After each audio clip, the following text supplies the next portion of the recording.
আমরা মেয়েরা আমাদের এই সংসারটাকে যে কত ভালোবাসি এটা যদি কোনো পুরুষ একটু উপলব্ধি করতো তাহলে কখনোই মেয়েদের মনে আঘাত করতে পারতো না, আর সেই সাথে মেয়েদের যে অবস্থানটা সেটা বারবার বুঝিয়ে দেওয়ার চেষ্টাও করতো না। আসসালামু আলাইকুম এভরিওয়ান, ওয়েলকাম করছি আমার ছোট্ট চ্যানেলে। এটা আমার চ্যানেলের প্রথম ভিডিও। আশা করছি আমার ভিডিওর সাথেই থাকবেন। আমি ফাতেমাতুজ জোহরা চট্টগ্রাম থেকে বলছি। যে যেখান থেকে আমার ভিডিওটি দেখছেন, আশা করছি আল্লাহর রহমতে সবাই খুব ভালো আছেন। আমিও আলহামদুলিল্লাহ ভালো আছি এবং সবসময় ভালো থাকার চেষ্টা করি। বেশ কিছুদিন বাসায় ছিলাম না, প্রায় 2 সপ্তাহের মতো। বাসায় আসার পরে আমি এতটা অসুস্থ ছিলাম যে ঘরবাড়ি পরিষ্কার করতে হবে, গোছাতে হবে, এটা ভাবার একেবারেই সুযোগ পাইনি। কেননা ম্যাক্সিমাম টাইম আমি ঘুমিয়েই কাটিয়েছি, আর শুধুমাত্র বাচ্চাদের স্কুলে পাঠিয়েছি, রান্না খাওয়া, এতটুকুই। সুস্থতা যে আল্লাহর দেওয়া কত বড় নেয়ামত, তখনই আমরা সেটা উপলব্ধি করি যখন আমরা অসুস্থ থাকি। শুধু ভাবছিলাম যে কোন দিক থেকে কাজ শুরু করা যায়। তো ফ্রিজ যেহেতু পরিষ্কার করতেই হবে রমজানের আগে, আর এই ফ্রিজ পরিষ্কার করাটা সব থেকে ঝামেলার কাজ। এজন্য কোনো কিছু না ভেবে একেবারে প্রথমে ফ্রিজটাতে হাত দিলাম। আর ফ্রিজের আমি নর্মালটা আগে ক্লিন করব, যার জন্য নর্মাল ফ্রিজ থেকে আমি সব কিছু বের করে নিয়েছি। আর ফ্রিজের মধ্যে যে সেলফগুলো ছিল সেই সেলফগুলো আর ম্যাটগুলো বের করে নিয়েছি। এখন ভালো করে ঘষে মেজে পরিষ্কার করে নিচ্ছি। দেখতে দেখতে কিভাবে একটা বছর পার হয়ে গেল, আবারও চলে আসলো রমজান মাস। সারাদিন রোজা রেখে না খেয়ে থাকলে কি হয়েছে, তাতে কিন্তু রান্নাবান্নার চাপ যে কম বা কাজ কম সেটা কিন্তু না। রমজান মানে গৃহিণীদের অনেক কাজ, অনেক প্রেশার। তাই যতটুকু সম্ভব কাজ গুছিয়ে রাখলে সেটা আমাদের জন্যই ভালো হয়। আমি ফ্রিজের সেলফগুলো মেজে নিচ্ছি। এখানে একটু ভিম লিকুইড, তারপরে একটু ডিটারজেন্টের গুঁড়া আর একটু হ্যান্ড ওয়াশ, এই 3টা জিনিস একসাথে মিক্স করে তারপরে সেলফগুলো আমি পরিষ্কার করে নিচ্ছি। এতে করে খুব ভালো একটা স্মেল আসবে। হ্যান্ড ওয়াশের কিন্তু খুব ভালো একটা স্মেল থাকে। এতদিনে হয়তো সবারই রমজানের সব পূর্ব প্রস্তুতি নেওয়া শেষ হয়েছে, শুধুমাত্র আমি হয়তো পেছনে পড়ে গেলাম। সেলফগুলো আমি মেজে তারপরে একটু সোজা করে রেখেছি যাতে এক্সট্রা পানিটা ঝরে যায়। আর এখন ম্যাটগুলো মেজে নিয়েছি, এখন ভালোভাবে ধুয়ে নিচ্ছি। এই ফ্রিজের ম্যাটগুলো আমি অনলাইন থেকে নিয়েছিলাম। ম্যাটগুলো মোটামুটি দাম হিসাবে খুবই ভালো। প্রথমে আমি ভেবেছিলাম যে ফ্রিজ তো তেমন একটা নোংরা হয়নি, হয়তো আমার 1 ঘন্টার ভিতরে হয়ে যাবে ডিপ ক্লিন করা। তবে বিশ্বাস করুন, ফ্রিজটা ক্লিন করতে আমার 4 থেকে 5 ঘন্টা টাইম লেগেছে। তারপরে ফাইনালি যখন ফ্রিজটা ক্লিন করলাম, সত্যি কথা বলতে মনে হচ্ছিল যে আমার শরীর থেকে একেবারে অর্ধেক বোঝা নেমে গিয়েছে। বেশ অনেকটাই রিলিফ লাগছিল নিজেকে। এখানে টোটাল 4 পিস ম্যাট, আর প্রত্যেকটা ম্যাট আমি মেজে নিয়েছি। এখন সুন্দরভাবে ধুয়ে নিচ্ছি। আমার জীবনের এই প্রথম রমজান, এবং আল্লাহ যদি ঈদ পর্যন্ত বাঁচিয়ে রাখে তাহলে রমজান এবং ঈদ এগুলো আসলে একটু অন্যরকমই কাটবে।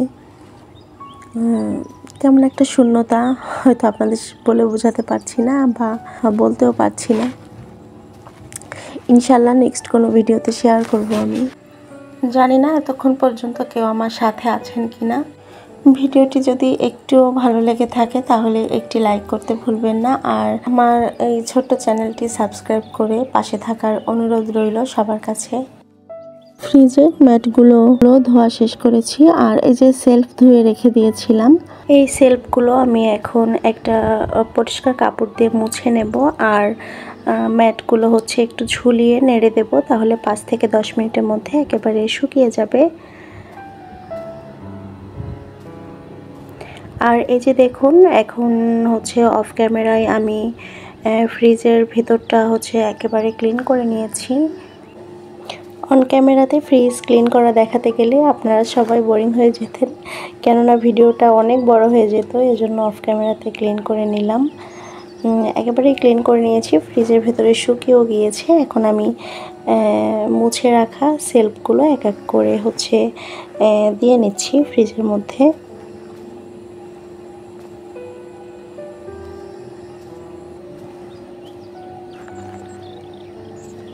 প্রথমে আমি ড্রয়ার দুটো সেট করে নিচ্ছি।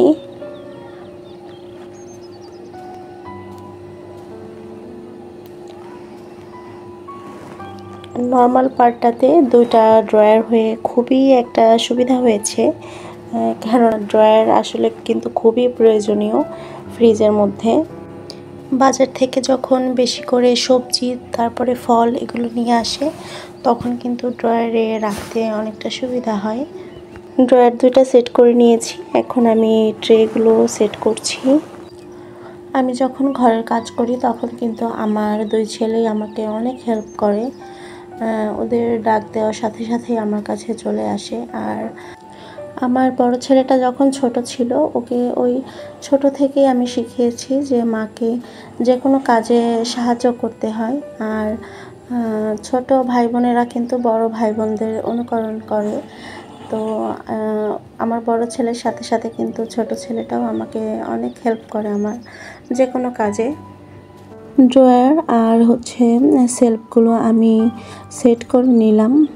এখন ফ্রিজের মধ্যে ম্যাটগুলো বসিয়ে নেব। ম্যাটগুলো শুকিয়ে গিয়েছে। আর ম্যাটগুলো যখন আমি এনেছিলাম অনলাইন থেকে তখন সেট করার পর দেখেছিলাম যে সামান্য একটু বড় হয়ে যায়, তখন আর কোনো কাটাকাটি করিনি আমি। তো আজকে ভাবলাম এটা একেবারে পারফেক্ট সাইজ মতো কেটে তারপরে সেট করব। 1/2 ইঞ্চি মতো আর কি একটু বড়। এখন এটাকে আমি কেচি দিয়ে কেটে তারপরে পারফেক্ট সাইজ করে নেব। ফ্রিজের ফাইনাল লুকটা একেবারে একটু পরে শেয়ার করব আপনাদের সাথে। এই ফাঁকে আমি একটু বাজার উঠিয়ে নিই। এটা তার পরের দিনের শ্যুট। বাজার উঠাতে এসে দেখি যে এই যে নারকেল ছিল যে বাস্কেটটাতে, সেটাতে দেখি একেবারে পোকা হয়ে গিয়েছে। একটা নারকেলের মুখ ফাটা ছিল। তো সেটাকে দিয়ে এই বাস্কেটটা একটু ক্লিন করে নিলাম, তারপরে নারকেল দুটো উঠিয়ে রাখলাম। তো এখানে কিছু আলু, পেঁয়াজ, রসুন এগুলো নিয়ে এসেছিল।